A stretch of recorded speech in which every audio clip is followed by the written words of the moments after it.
શા માટે શ્રાદ્ધ પક્ષ 16 દિવસ ચાલે છે? જાણો મહાભારત કાળના દાનવીર કર્ણ સાથે જોડાયેલી કથા।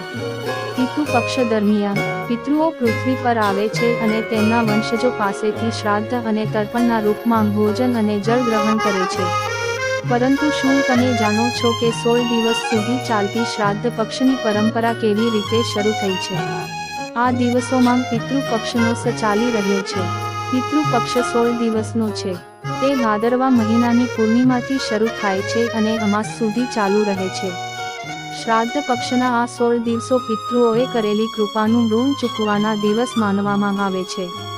એવું માનવામાં આવે છે કે પિતૃ પક્ષ દરમિયાન પિતૃઓ પૃથ્વી પર આવે છે અને તેમના વંશજો પાસેથી શ્રાદ્ધ અને તર્પણના રૂપમાં ભોજન અને જળ ગ્રહણ કરે છે। પરંતુ શું તમે જાણો છો કે 16 દિવસ સુધી ચાલતી શ્રાદ્ધ પક્ષની પરંપરા કેવી રીતે શરૂ થઈ? પૌરાણિક કથા અનુસાર તે મહાભારત કાળના દાનવીર કર્ણ સાથે સંબંધિત હોવાનું માનવામાં આવે છે। પૌરાણિક કથા અનુસાર કર્ણને મૃત્યુ પછી મોક્ષ ન મળ્યો, તેને સ્વર્ગમાં લઈ જવામાં આવ્યો। તેને સ્વર્ગમાં ઘણું સોનું આપવામાં આવ્યું। ભોજનમાં માત્ર સોનું જ પીરસવામાં આવતું હતું। જ્યારે કર્ણએ દેવરાજ ઇન્દ્રને તેનું કારણ પૂછ્યું ત્યારે તેમણે કહ્યું કે તમે આખી જિંદગી સોનું દાન કર્યું છે, પિતૃઓની શાંતિ માટે ક્યારેય બીજું કંઈ દાન કર્યું નથી, એટલા માટે તમને અહીં સોનું આપવામાં આવી રહ્યું છે। દેવરાજે કહ્યું કે જ્યાં સુધી તમે પિતૃઓનું ઋણ ચૂકશો નહીં ત્યાં સુધી તમને મોક્ષ નહીં મળે। કર્ણએ કહ્યું કે તેને પિતૃઓ માટેના દાન વિશે કોઈ જાણકારી નથી, તેથી તેમણે કર્મને સુધારવાની તક માંગી। ત્યારબાદ કર્ણને ફરીથી 16 દિવસ માટે પૃથ્વી પર મોકલવામાં આવ્યો। આ 16 દિવસોમાં કર્ણએ પોતાના પિતૃઓને યાદ કરીને ગરીબો અને જરૂરિયાતમંદોને ભોજનનું દાન કર્યું અને પિતૃઓ માટે તર્પણ કર્યું।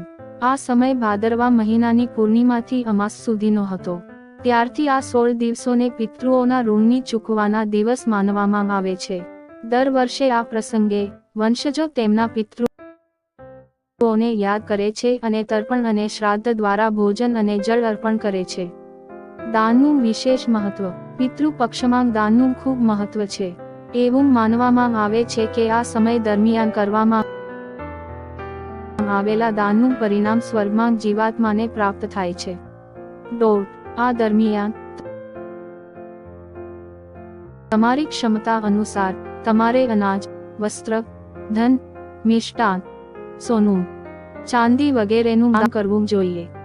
આ સાથે શ્રાદ્ધ પક્ષ દરમિયાન એ પણ ધ્યાનમાં રાખવું જોઈએ કે જો કોઈ ભિક્ષા માંગવા આવે તો તેને ક્યારેય ખાલી હાથે જવા ન દે। આ સમયે આપના પિતૃઓ કોઈ પણ સ્વરૂપે પૃથ્વી પર આવી શકે છે।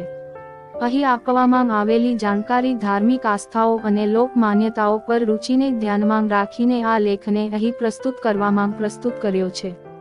તમને ગમ્યો હોય તો અમારી ચેનલ લાઇક, શેર અને સબસ્ક્રાઇબ કરજો।